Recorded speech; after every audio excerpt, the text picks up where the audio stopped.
Good day mga ka-sports natin dyan. Pagkatapos nga ng intense na labanan ng nakaraang araw ng Cherry Tigo versus Signal HD Spikers ay nag-trending nga itong sa Ea Laure matapos nga na palagi siyang nakasimangot at ang kanyang pagsaswag ay hindi nga nagustuhan ng karamihan ng mga netizen.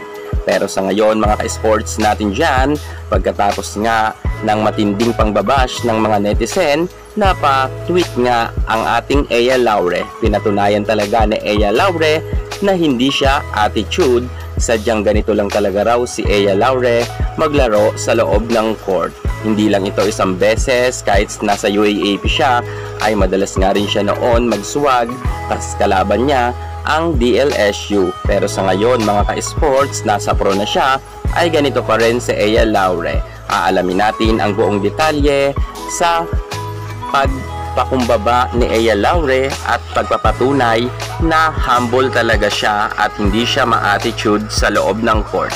Narito nga, panoorin natin hanggang sa dulo. Pero bago ang lahat, kung bago ka muna sa aking YouTube channel, huwag kalimutan mag-subscribe, i-click ang ating notification bell para lagi kang updated sa lahat ng issue pagdating sa volleyball. Susunod na. Drop it!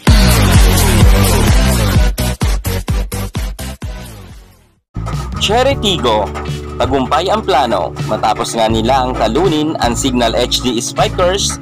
101.1% ay sure na nga napasok na nga sila sa banga sa semifinals. Makakalaban nga nila at makakasama ang nasabi nating Choco Mucho at Creamline Cool Smashers. At hindi naman lingid sa kaalaman nating lahat na ang mga natitirang kalaban ng Cherry Tigo ay powerhouse at sadyang mga malalakas na team. Pero inisa-isa yan ng Cherry Tigo matapos nga nilang pabagsakin ang PLDT, Signal HD Spikers at Petrogas Angels. Mamaya nga mga ka-sports ay plano naman nila na trabahuhin ang F2 Logistics at ang natitira pa nilang makakalaban na super lakas ang defending champion at wala pa ngang talo kahit isa ang Creamline Cool Smashers. Pero syempre kumpiyansa dyan sa Ea Laure, nakakayanin niya ang kanilang mga makakaharap na team at wala naman itong sinusukuan. Speaking nga sa walang sinusukuan ng ating Ea Laure, matapos niya nga nakipagbardagulan kay Riri Meneses, dito nga mga ka-sports ay talagang naging intense ang kanilang labanan at agad naman itong nag-trending sapagkat nga si Ea Laure ay tuloy-tuloy nga ang kanyang pagsaswag at dahil dyan ay nabatikos nga ang napakagaling na spikers ng karamihan ng mga netizen at sinasabihan pa siya na mayabang. Sobrang ganda kasi ng mga set ni Jasmine Nabor kung kaya nakakahataw talaga ang lahat ng spikers ng Cherry Tigo. Lalo higit talagang nag-level up na ang kagalingan ni Ea Laure. Pero syempre ang issue nga kay Ea Laure na siya daw di umano ay sobrang yabang at ma-attitude ay agad naman nag-trending at sobrang init nga ng topic na ito sa mundo ng volleyball. Pero syempre meron rin mga fans si Ea Laure na dinipensahan naman ang kanilang iniidolo na si Laure na sinasabi nga nila na games lang to at walang personalan sapagkat ganito naman daw talaga itong si Ea Laure ang kanyang character noon pa man hanggang sa ngayon. Pero syempre mga ka-sports natin dyan, hindi talaga natin mapapaniwala ang karamihan ng netizen sapagkat maraming nagsasabi na nagkukomento talaga na bukod sa maswag at ma-attitude sa loob ng court sa Ea Laure ay palagi daw itong nakasimangot at sinabayan pa nga yan ni Maylin pa at sa kanilang pagsaswag at hindi lang siya maging si Cha Karandang.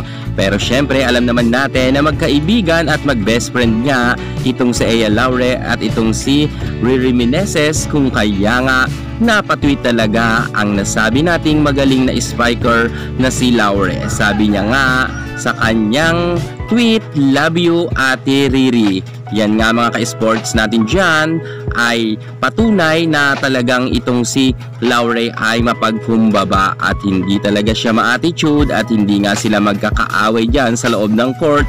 Yan nga ay parte lang talaga ng games. Ayon po yan sa mga fans rin ni Ea ay good vibes daw talaga ang dala lang ni Ea dahil Sa kabila nga mga ka-sports natin dyan na binabati ko siya, ay napa-tweet na nga lang siya ng love you Ate Riri.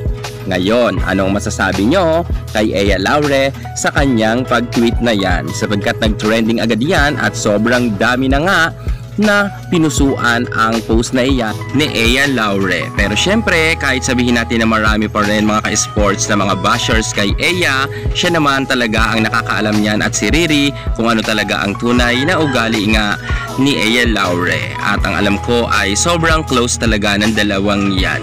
So yan nga po mga ka-sports natin dyan, dahil nga nag-post na nga itong si Ea Laure, sana ay matahimik na daw ang kanyang mga bashers. Sa tingin nyo, may attitude ba talaga si Laure or sadyang yang talaga ang kanyang character sa loob ng court? I-komento naman ninyo yan sa baba.